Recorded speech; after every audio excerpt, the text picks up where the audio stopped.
What's going on, you guys? It's your boy, the FOOTI to the big E, once again with another video, and this is just my Clash of Champions results and reactions video. And let's not waste our time, people. Let's just get straight into it. First up on the card, we had the WWE Tag Team Championship of Raw, and it was the New Day versus the Club, and the New Day kept the titles again. I predicted the New Day would lose, but the New Day are your WWE Tag Team Champions for the 400th day now, because it was 399 yesterday. It looks like the WWE are going to run with this so they break Demolition's record. It was a decent match. It was high impact. It done the job that it needed to do. It was entertaining. It started with Gallows taking out Big E on the outside and Xavier Woods. It was just high impact all the way. The New Day got back into it eventually after Kofi got beat down on his own, and they ended up with just isolating Anderson's on his own, and the New Day got the win in what was a short but entertaining matchup. So next up, you had the Cruiserweight Championships between TJ Perkins and Brian Kendricks. Now, this match for me was a bit of a letdown. I'm not even going to lie, people. I really enjoyed the Cruiserweight Classics. I know there was a thing last week about Vince didn't like that the Cruiserweights outshone the main roster on their debut on Raw. And already you can kind of feel like it was watered down a bit. It wasn't like the classic matchups we had on the Cruiserweight Classics. Don't get me wrong, it was a really good match. I really enjoyed it to an extent, but it seemed to me like WWE are already, and Vince McMahon was already really started to water down the Cruiserweights a bit, so they don't outshine the main roster. There's little cool touches, like they changed the ring ropes in between the first match and the second match to purple, and they kind of gave the Cruiserweights their own spot, like it was just a division on its own that wasn't even part of WWE. It had nothing to do with Clash of Champions on it. They just changed it all, so it pretty much looked like the arena of the Cruiserweight Classics. It was an entertaining back and forth. TJ Perkins got the win. At the end, they shook hands, and like a true heel that Brian Kendricks seems to be playing these days, he shook his hand and then went in with a hug and then headbutted him like he was Chris Jericho or something. And it was just the way a true heel should act, and yeah, it done the job for me. So apart from that little touches of the WWE feel like they're watering it down a bit, I really enjoyed the Cruiserweights, and TJ Perkins is still your Cruiserweight champion. Let's just move on, people. So up next, you had the best of 7 series, 3 apiece, Cesaro versus the Sheamus, and it was an alright match. I'll be honest with you guys, I personally didn't enjoy it, and I don't think it was anything that was bad about the match, apart one point that I will touch on in a second.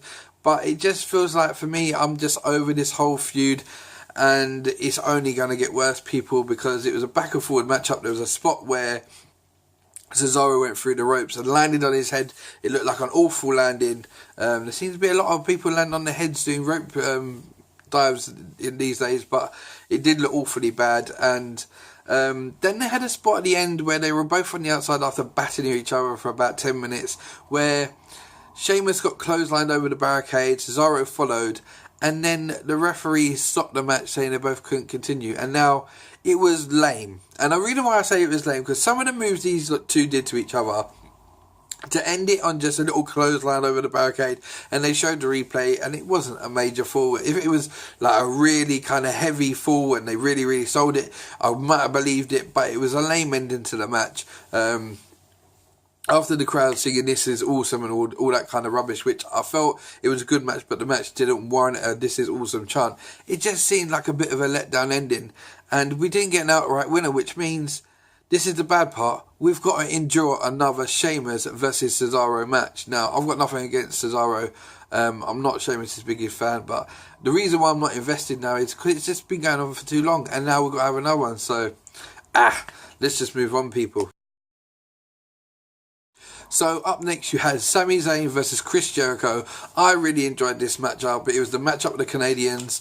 I really enjoyed it. It was backwards and forwards. Sami gave a good account of himself. Chris Jericho done his normal hillish things, and Chris Jericho got the win in the end. And to be honest, this is a really good matchup. It's well worth the watch. They both had great chemistry in this match. They both worked really, really well together. I didn't expect anything else, to be honest. And yeah, it was just a really, really good matchup. And if anything deserved this is awesome chant, I would say this one probably deserved it a little bit more than the one we had previously with Sheamus and Cesaro. And I really enjoyed it. So yeah, Chris Jericho got the win over the Ultimate Underdog. So Sami Zayn lost again on pay-per-view, but that's what it's all about, man. He's the Ultimate Underdog. Eventually he will start getting wins, and he'll popularity probably go through the roof like a Daniel Bryan or something. So yeah, Chris Jericho got the win. Let's just move on, people. So up next, you had the triple threat match of Charlotte, Bayley and Sasha for the WWE Raw Women's title. This match was a really good match. I really, really enjoyed this triple threat match. It wasn't as good as the women's one at WrestleMania with Becky, Charlotte and Sasha, but I enjoyed it nevertheless. Bayley was a good addition to it. It just felt a little bit new, that we hadn't seen it before, even though two of the people in it we have seen before. It was a really good matchup backwards and forwards. Charlotte looked dominant throughout, putting a beat down on both of them at the same time. There was great spots in this for all three of them. In the end, Charlotte got the win. I'm not happy about it. I predicted Sasha, but Charlotte got the win, which I didn't really think was the right thing to do. But hey, it's WWE. Who says they ever do the right thing? So, but it was a great triple threat matchup. I really enjoyed it. That one, this match also deserved the "This is awesome" chant. And yeah, Charlotte is still your retaining WWE Women's Champion on Raw. So let's just move on, people.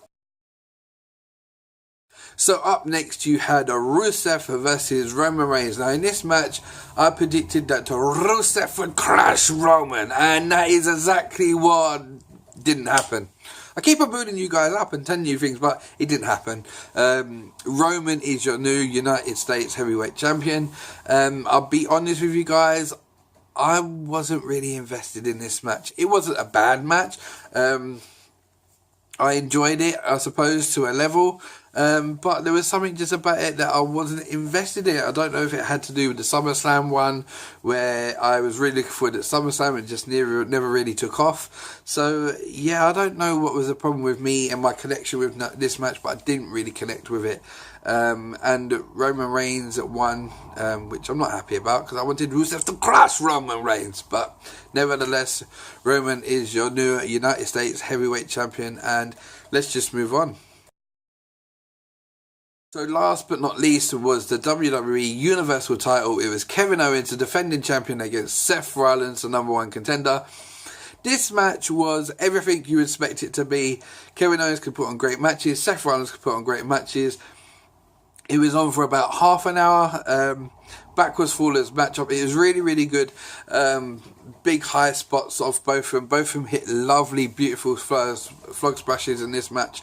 The only thing that let me down was, I know in the predictions video I spoke about this match basically going into Hell in a Cell, where it was going to be a triple threat match with Chris Jericho added to the mix. Now, as soon as Chris Jericho come out and interfered and started helping Kevin Owens, this match really, really went downhill for me. It was quite entertaining without Chris Jericho.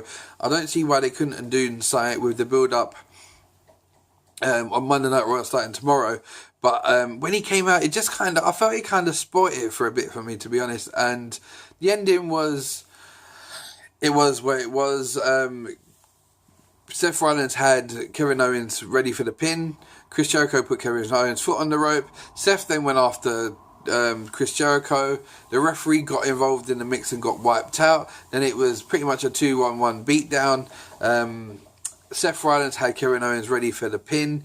It got to a count of 25 at one point. The crowd counted, and yeah, in the end Seth came out with another referee, and just when the other referee came out, Seth Rollins had just got control of the 2-on-1 beatdown, and he walked straight into a pop-up powerbomb, and Kevin Owens got the 1, 2, 3, and is still your reigning Universal Champion on Raw. Now, in a nutshell, what I'm going to say about Clash of Champions was I was expecting a really good show, and it was a really good show. For once, I give you it was.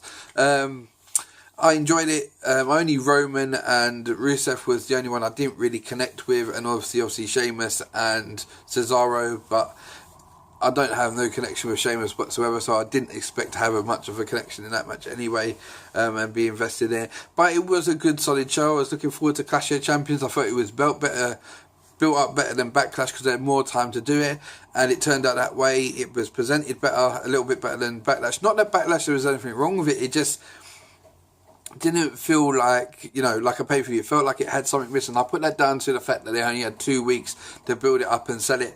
Raw obviously had 4 weeks, and yeah, I really enjoyed it. So Raw move on to Hell in a Cell next month, at the end of next month. In 2 weeks' time, we've got No Mercy by SmackDown. Hopefully No Mercy by SmackDown will be a little bit better because they've had more time to build this one. And that was your Clash of Champions results and reactions video in a nutshell, people, from your boy FOOTI to the Big E.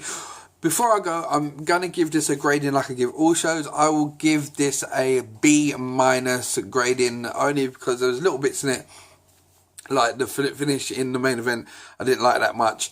And to be honest, and there was obviously the Cesaro and Sheamus finish I didn't like. That downgraded it for me. I would have given it a B+. You have to be an exceptional start to finish show for me to ever give it an A. A B+ is normally my highest, but a B- ain't bad. I give Clash of Champions a B- rating. And this was your boy FOOTI to the Big E, signing out with another video. Remember to like, share, subscribe, all you lovely, beautiful Footsteps followers. If you're new to the channel, it's the first time you see my videos, click that subscribe button, it won't hurt you. And also hit the bell for the notifications, so anytime I upload something new, you'll get notified and you can enjoy that lovely content when I get out there. Tomorrow I'm going to be back with a Footsteps Real Talk video, and then Wednesday night I won't be doing a video, but I'm off recording something special for you lovely Footsteps followers, and I don't know if it's going to be up late Wednesday or Thursday morning, but that one will be up for you as soon as possible. And I'm out of here, guys. Bless and peace.